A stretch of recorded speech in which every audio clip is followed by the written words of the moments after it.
Subscribe to our YouTube channel and press the bell icon to get the latest updates.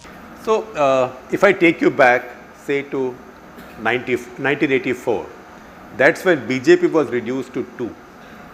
And then BJP built up from just 2 in parliament to then 2 coalition governments and now 2 full majority governments. Do you think the Congress has it in it? Has it in itself to rebuild it from this? Because 2 big election defeats can leave anybody punch drunk.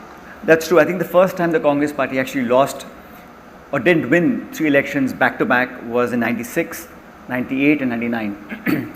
Subsequently, we won 2 elections back to back. Now we've lost 2, but I think we've lost them pretty badly. And that's something that we have to recognize. And we must look inwards and see what it is that we need to do, not just to rebuild the Congress party. I mean, India has 30 parties in parliament. It's not about just one party or one leader or one set of individuals. It's about what it is that we've done in bringing India where it is. I think the Congress party and all its leaders have had a meaningful contribution to make in that. But in order to rebuild an organization, we've got to think and understand what it is that we stand for. You know, what is the core belief? Is it still okay to be rhetorical in what we said 30, 40, 50 years ago? Or has India changed, and have we changed appropriately? Are we able to adjust ourselves to the new realities of India?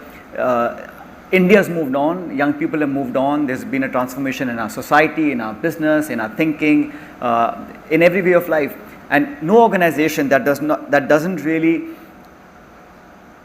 remain flexible and adjust to you don't change your core beliefs, but you have to adjust to the surroundings, and that's something that we have to do because India needs a strong political party in opposition and in government. So winning and losing elections, Shekhar, I think is part of life. I don't think it's that important, but I think what is important is the willingness to fight, you know, the spirit to fight about what you believe in. And that's important to understand, not just by the leaders, but by the rank and file of the organization. And that's what we have to do. So does the Congress party have it in its guts to stand up and fight? Of course we are. I think we have to. I don't think fighting is the right word to use.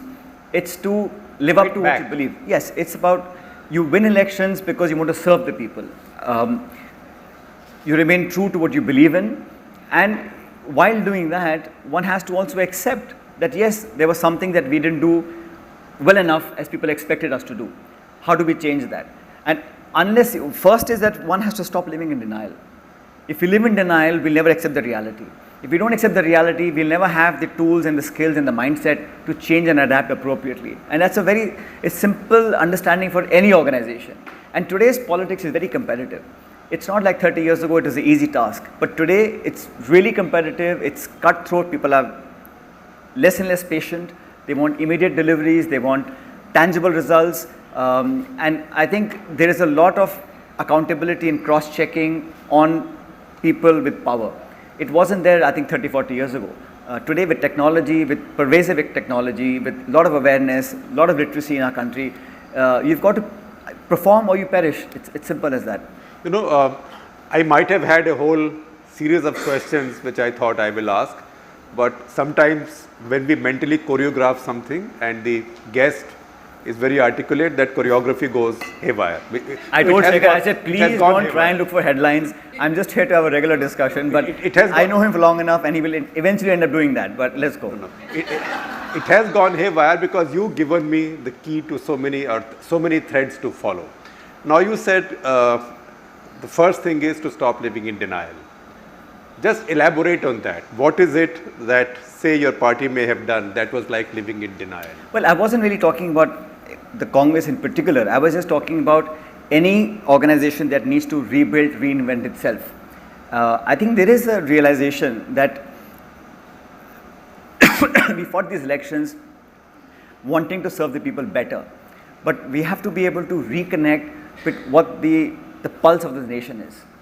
And we have to be strong enough and brave enough to accept the realities, and if at all we think we've done something wrong, we're all human beings. I think it takes a very brave man or brave woman to accept and say, yes, I was wrong and I want to now start something different. And that sort of robust debate, discussion, deliberations must happen at all levels of the organization for the narrative to be built up, which is then palatable, acceptable and appreciated by majority. It will never be accepted by everybody, but what's good for this country is good for any political party.